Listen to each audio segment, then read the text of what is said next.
안녕하세요. 김선윤입니다. 반갑습니다. 자, 오늘은 엔비디아와 우리 시장에 대한 얘기를 말씀드려 볼게요.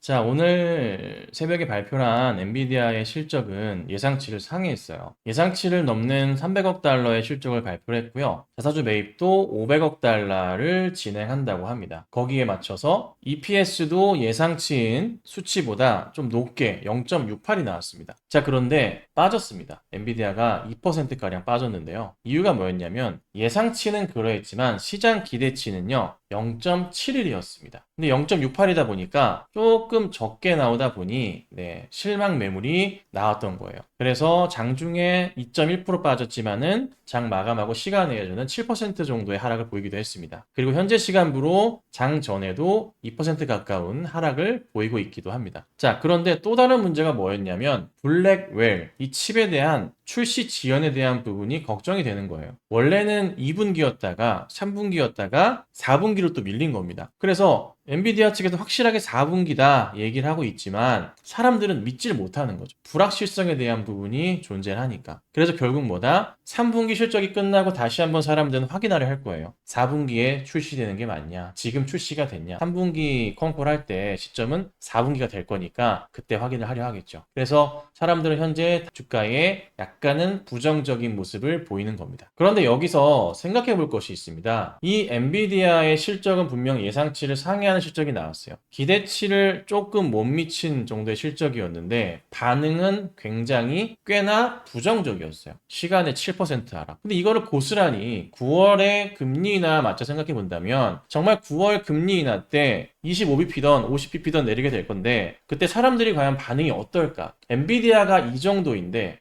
금리 인하를 한다고 해서 시장 반응이 정말 뜨거울까에 대한 고민을 다시 한번 하게 됩니다. 많이 오를 수 있을까? 저는 굉장히 가능성이 오늘 엔비디아의 실적의 움직임에 따라 판단하건데 굉장히 낮아졌어요. S&P 500 기준으로 연말까지 예상하는 기관들의 수치는요. 6,000포인트가량 됩니다. 현재 S&P는 5,600포인트 정도가 되죠. 자, 그런데요. 이 수치 자체도 보시면 금리 인하가 잘 마무리가 되면서 시장이 크게 흔들리지 않는다는 조건을 가지고 있습니다. 10%가 채 오르지 않는다는 거거든요. 그래서 이번 금리 인하를 통해서 시장이 정말 큰 폭으로 상승을 주지는 않을 거예요. 멈추거나 횡보하거나. 물론 이제 금리 인하를 가지고 시장은 단기적인 상승 흐름이 나오겠지만 엔비디아의 이런 오늘 같은 흐름을 본다면 글쎄요. 떨어질 수도 있겠구나. 물론 현재 미국에서 걱정하는 건 이거죠. 경기 침체에 대한 부분. 경기 침체가 왔기 때문에 금리 인하를 하는 그림으로 사람들이 받아들인다면은 정말 문제가 심각해지겠지만 그건 아니라는 얘기도 좀 많긴 합니다. 그래서 사실 이번에 금리 인하는 참 중요한 게 이전에 코로나 때 나왔었던 금리 인하와 양적 완화의 부분이랑 조금은 다르잖아요. 이번은 금리 인하를 시작했지만서도 속도는 훨씬 느리고 그 다음에 양적 긴축을 하고 있기 때문에 M2 통화량의 증가 부분이 아니라 통화량 증가 자체가 떨어지고 있죠, 수치가. 그래서 사실 굉장히 머리가 아파요. 가장 이제 현실적인 부분에서 고민해 보건데 저는 이렇게 봅니다. 9월 달에 금리 인하되는 상황을 보고 나서 최소한 1주에서 3주가량의 시장의 흐름을 본 다음에 우리가 한번 들어가 보자. 조금 늦게 들어간다고 한들 놓칠 수 있는 기대 수익률은 크지 않습니다. 정말 맥스로 잡아도 5% 정도일 거예요. 그렇기 때문에 그냥 금리 인하를 너무나 긍정적으로 보고서 계속 주식을 매입하시는 것은 절대 반대입니다. 답이 나왔잖아요. 오늘 엔비디아의 실적에 따른 시장의 반응이 그에 따른 해답일 겁니다. 오늘 보시면 삼성과 하이닉스도 큰 폭의 하락이 나왔습니다. 기대를 했잖아요. 삼성과 하이닉스 문제 있나요? 실적에 대한 기대감 자체 아무런 문제가 없습니다. 좋아질 뿐이에요. 그리고 사실 실적만 따지고 봤을 때 2차 전지주들은 어떤가요? 2분기와 3분기 예상치와 4분기를 봤을 때도 아직까지는 회복이 안 됩니다. 올해 연말까지 회복은 굉장히 제한적이에요. 그럼에도 불구하고 최근에 LG 엔솔과 LG 화학이나 오늘 에코프로 라인들이나 삼성 SDI 같은 경우에 상승은 최근에 어떤가요? 굉장히 조금은 긍정적인 시그널 많이 오르고 있어요. 그러니까 시장의 참여자들이 단순하게 보는 게 뭡니까? 실적에 대한 기대치보다 주가의 좀 바닥에 대한 부분이나 좀 더 안정적인 크게 밀리지 않는 종목들 이런 종목들로